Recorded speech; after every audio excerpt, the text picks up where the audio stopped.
Formula One is rocked again amid a scandal. Lewis Hamilton, now wearing Ferrari red, was acquitted by the FIA after an incident that could have changed everything in Jeddah. Was he really innocent? Or did F1's internal politics play foul again? Today we tell you everything they haven't shown you about the controversial Hamilton-Albon case. During the second free practice session for the 2025 Saudi Arabian Grand Prix, on the always dangerous and technical Jeddah street circuit, a scene occurred that captured the attention of all the teams and fans. Lewis Hamilton, in his new role as a Ferrari driver, found himself involved in a situation that could have ended in disaster. Alex Albon, the Williams driver, was doing a fast lap, pushing to the limit as required by this track where every tenth counts and every millimeter of track matters. As Albon approached one of the fastest sections of the circuit, approaching turn 17, a blind spot where the walls severely obscure visibility, he suddenly encountered Hamilton's SF25 moving slowly, probably preparing for his fastest lap. Albon's reaction was immediate and violent. He braked sharply and swerved to the right to avoid a collision that would have been inevitable had he not had feline reflexes. The first thing heard over the radio was a shout that said it all. That was fucking dangerous. The tension at Williams was evident. From the wall, the engineers knew they had to report what had happened. At Ferrari, the picture was completely different. Hamilton seemed calm. His track engineer, Riccardo Adami, had previously warned him, Albon 4. That is, a car 4 seconds behind. But on a circuit like Jeddah, that distance guarantees nothing.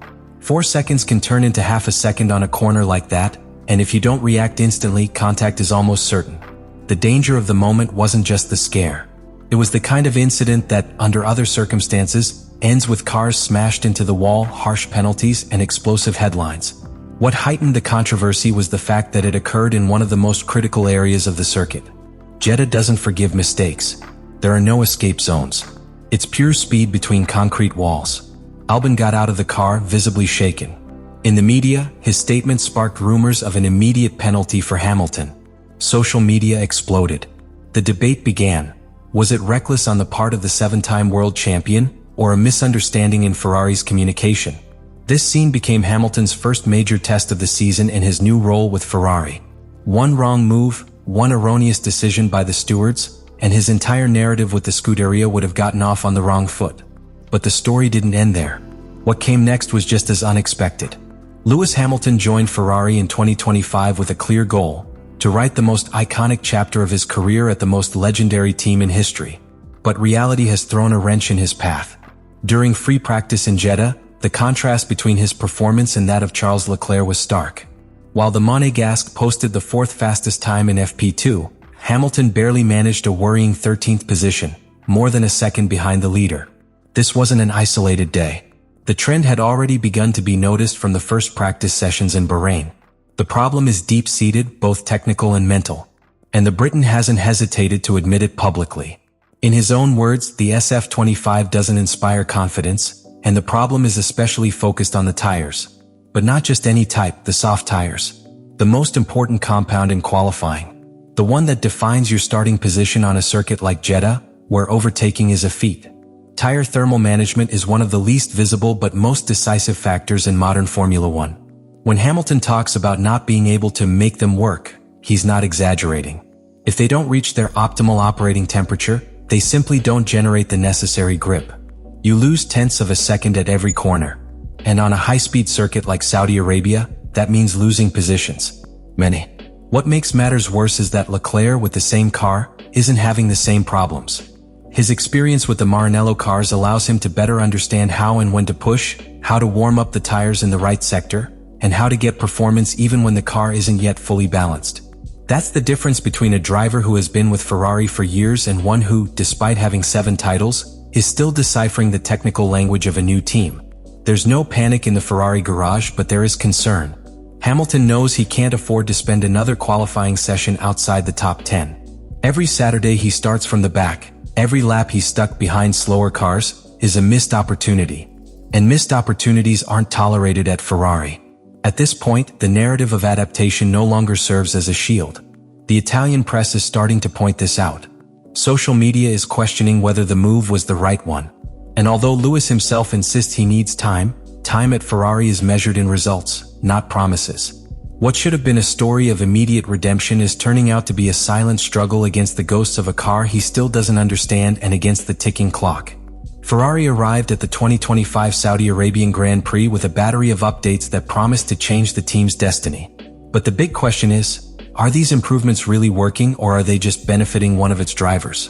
The SF25, Ferrari's title weapon this season, received a series of modifications specifically designed for a circuit like Jeddah, where top speed is as important as stability in high-speed corners. Among the most striking updates is a complete overhaul of the rear wing. Ferrari introduced a shortened version of its aerodynamic solution, seeking to reduce straight-line downforce and gain speed in the fastest sections of the Saudi Arabian track. But the most intriguing aspect wasn't just the design. It was the difference in configurations between the two cars. Leclerc used a biplane beam wing arrangement, a low/medium downforce setup that allowed him to find a better balance between grip and speed. Hamilton, on the other hand, ran a more traditional version. Two different philosophies, two completely opposite results. Ferrari also retained the new rear wing support with additional aerodynamic elements already introduced in Bahrain, as well as improvements to the floor and diffuser. The goal? To optimize airflow at the rear of the car to reduce drag and improve traction. In theory, all these modifications should have offered a linear improvement in performance. But the track told a different story. The big question is why Hamilton isn't feeling those improvements. There are two hypotheses. First, the setup chosen for his car isn't ideal. Second, and more worrying, Hamilton's driving style doesn't fit with the SF25's new aerodynamic philosophy. The car seems to require aggressive entry and precise brake control in corners, something Leclerc has mastered after years with Ferrari. Hamilton, still adapting, is unable to exploit this behavior. This opens up another debate. Is Ferrari developing the car with Leclerc in mind? Are they prioritizing his driving experience when making development decisions? If that's true, Hamilton could be facing a dilemma similar to the one Sebastian Vettel experienced in his final year with the Scuderia, being second in a car designed for someone else. But there's one more detail that raises questions in the paddock. Despite the improvements, the SF25 remains extremely sensitive to changes in track temperature and wind. This causes inconsistencies in the actual downforce felt by drivers lap after lap. And that's where a driver with confidence in the car takes advantage. Leclerc, who knows it inside out, knows how to anticipate how it will respond. Hamilton doesn't yet. The SF25 has potential. That's clear. But it also has gray areas. Secrets that have yet to be fully revealed. And in Formula One, when a car isn't transparent to its drivers, what begins as a promising season can end in a tactical nightmare. Lewis Hamilton's arrival at Ferrari was the signing of the century. A 7-time world champion swapping Mercedes for Maranello was something not even the most ambitious fans could have imagined. But beyond the media impact and global excitement, the real challenge is just beginning. Because now the narrative is no longer the signing. It's the performance. And the numbers for now don't lie.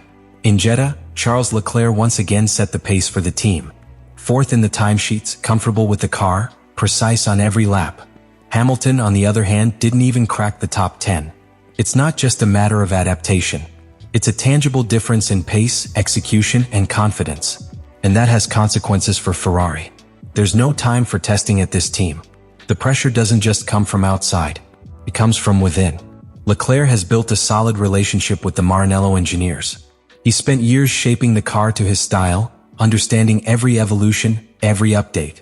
He's Ferrari's wunderkind, and now, facing a giant like Hamilton, he has the opportunity to establish himself as the team's absolute leader. But this is where the analysis becomes more complex. Hamilton isn't just any driver. He's a machine for adaptation.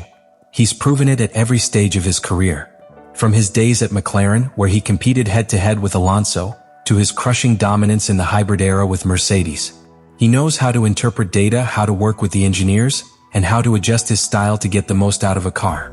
And that's why, even though he's behind today, no one dares to rule him out. What is worrying is time. Ferrari can't afford a transition season. Red Bull is moving ahead with Verstappen. McLaren and Mercedes are lurking.